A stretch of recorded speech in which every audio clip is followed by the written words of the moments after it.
If you're a gamer, follow along. If you're not a gamer and you want to know what I'm talking about and how can you get in on capitalizing off this project, then let me borrow a little bit of your time. It ain't gonna take 5 minutes.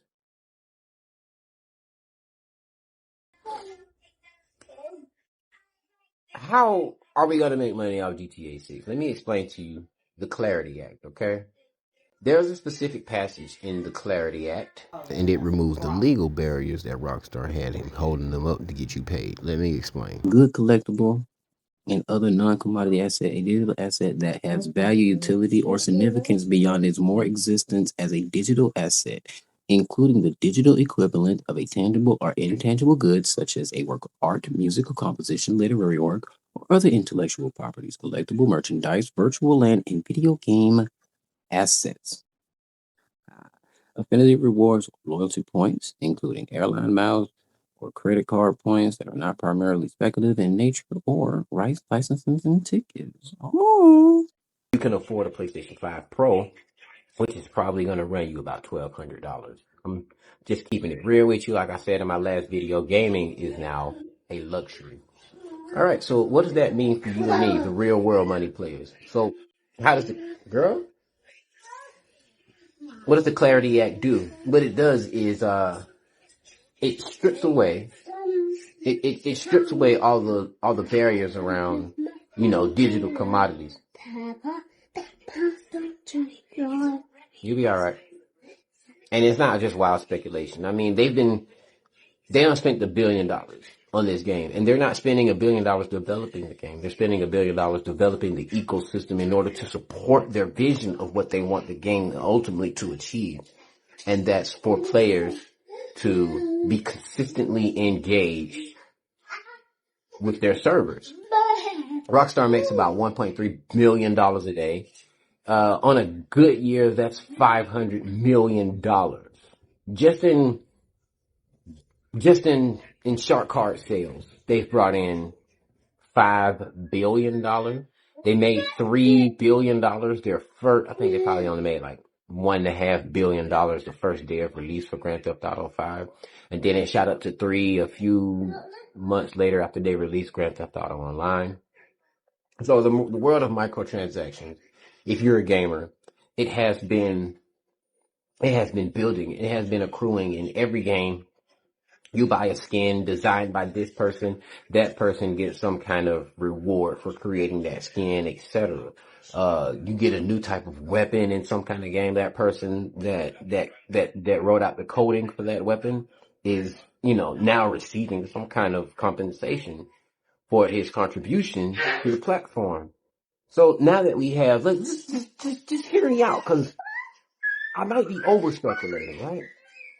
Now that we have agentic AI that can code for us while we sleep, we could literally take what we know with AI, build the code to create assets in game while we sleep. This is going to produce so much value for those of us that possess the knowledge in order to do so. And if you don't, there are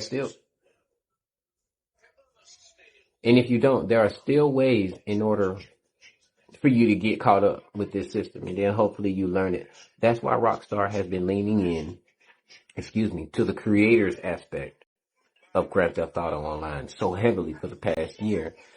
They're telling you something without telling you, right? They're telling you to learn how to figure this shit out. Here we go. Because Rockstar has acquired Zynga Games, that gives them a backdoor to potentially create their own cryptocurrency, because now they have a payment system. They have a system of monitoring your progress. They have these systems right now to create these channels to tokenize their proprietary engine and what they've put into the engine to create a separate economy for gamers. A separate economy for gamers. No more, oh, I don't have a job and I can't get a custom controller. If you spend enough time in this game creating and helping build the online environment, which is going to evolve over time, then why not sit and learn the technology? You ain't got nothing else to do anyway, right? Mm, mm, mm, mm. Right. So I already told you about the numbers and all the, the digital side of that stuff. But here's another hyper speculation, okay? They dropped $12 billion. That's a lot of fucking money. I need to go back and I need to check my math because it could be off. I mean, if that is if what I'm looking at is true, $12 billion to acquire Zynga Games in 2022, then that's not just for the game. They want their advanced mobile payment system, their infrastructure, so that they can now process these payments across PC, PlayStation 5, mobile, transfer it to your phone so you can add it to your crypto wallet so you convert it into cash and then cash out. Man, Rockstar's gonna get ready to take over. No, Rockstar getting ready to take over. They're getting ready to take over Sony. Now, some of you are probably thinking, come on, Take-Two taking over Sony? That's crazy. Let me be very clear. Right now, Take-Two has a market cap of approximately $40 billion. Sony sits at roughly $119 billion. That's a massive gap. Sony is about 3 times larger. So no, a full takeover is not happening tomorrow. However, here's what I'm actually saying. Sony is under real pressure. They're forecasting a 6% drop in gaming revenue this year.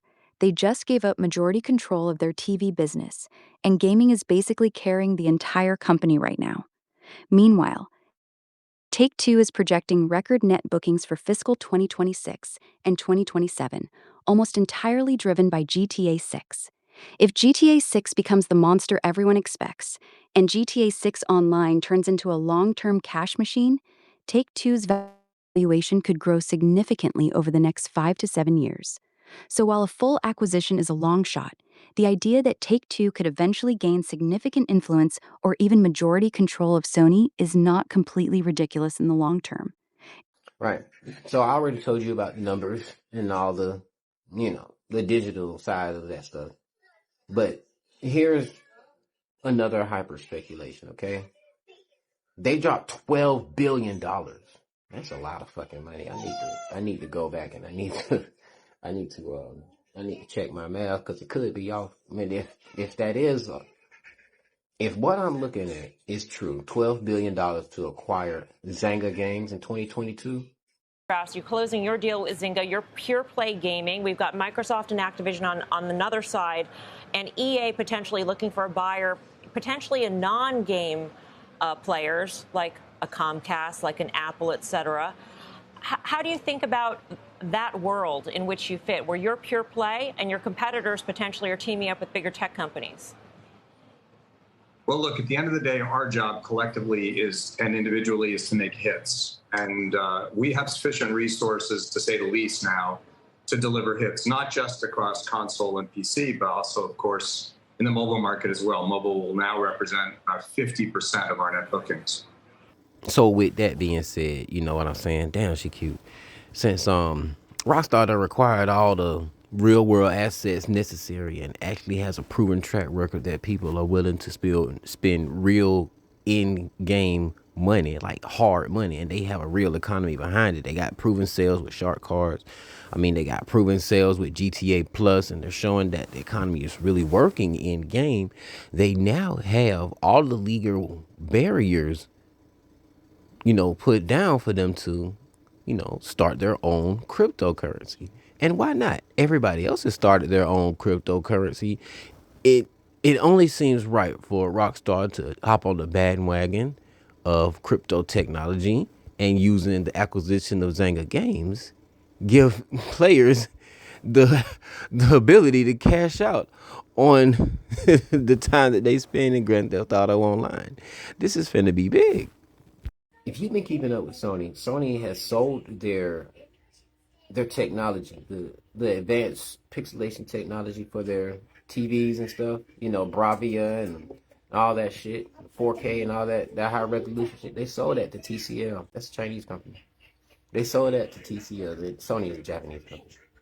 And the only other thing that Sony really has is like the VX400s and their premium 8K digital high resolution cameras and stuff like that for things like what I'm doing right now.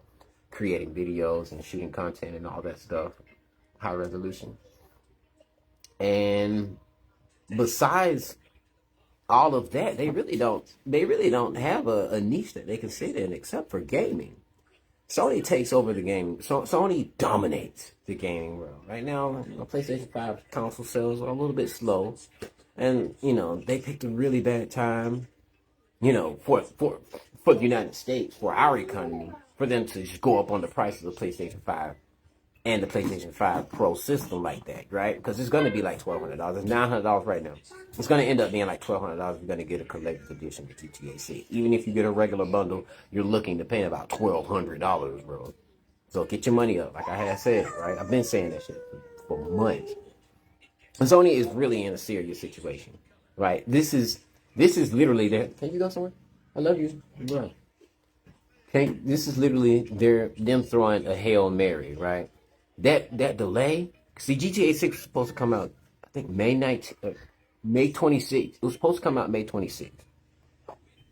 But because it didn't, then of course Rockstar Games, Strauss Zelnick and Take-Two Interactive, they're taking this time to polish off that game. I don't know if you remember, but a while back, a terminally ill patient, and he was going through what he was going through, and Lord, bless his heart. I hope he makes it through. But Rockstar actually allowed him to play Grand Theft Auto 6 before it was released. To any of my connections at Rockstar Games and Rockstar Toronto, or anyone else that may be able to help, a member of my family who has been battling cancer for years just recently got the worst possible news. He was given 6 to 12 months to live. The reason I'm reaching out is that they are a huge GTA fan, and with this latest updates, he may not be around long enough to actually get to see GTA 6 launch. Best case scenario, he will be leaving us the same month it does. He currently lives only a stone's throw from the Oakville studio, so it's my hope that one of you may be able to set up an exclusive playtest so he can have a chance to experience the game before passing. I absolutely understand the need for secrecy at this point of development, so at the very least an NDA is probably needed. If anyone could send me a private message about this or provide any... Right, so they let Buddy play the game up under an NDA. He can't say nothing about it. Don't nobody know about it no more. Another dude fucked around and got arrested, and he was just like, dang, I ain't mean to do what I did, man. I think he killed somebody. Oh, my bad. Somebody. I admitted to it. I'm going to miss GTA. I'm going to get life. I can't get it out of my head. I could have went on the run.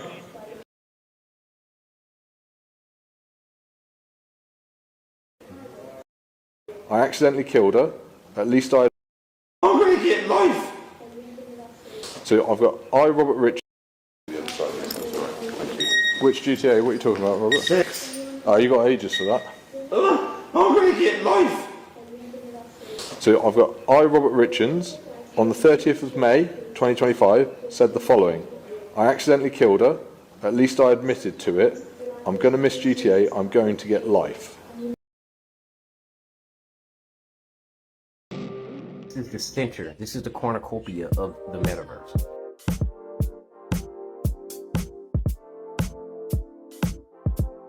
Released into beta in December 2008, PlayStation Home was a social gaming platform created by Sony for the PS3. It allowed players to create a little avatar which they could customize in whatever way they saw fit and kit out with a variety of clothing items, and gave them an apartment which could be filled with furniture that was either free, bought, or won. If they were so inclined, users could purchase premium spaces such as a summer house or a yacht, and even start their own clubs with a dedicated clubhouse with space for up to 32 members. Outside of their apartment was a world that was filled with mini-games, adverts, and places where users could network with one another.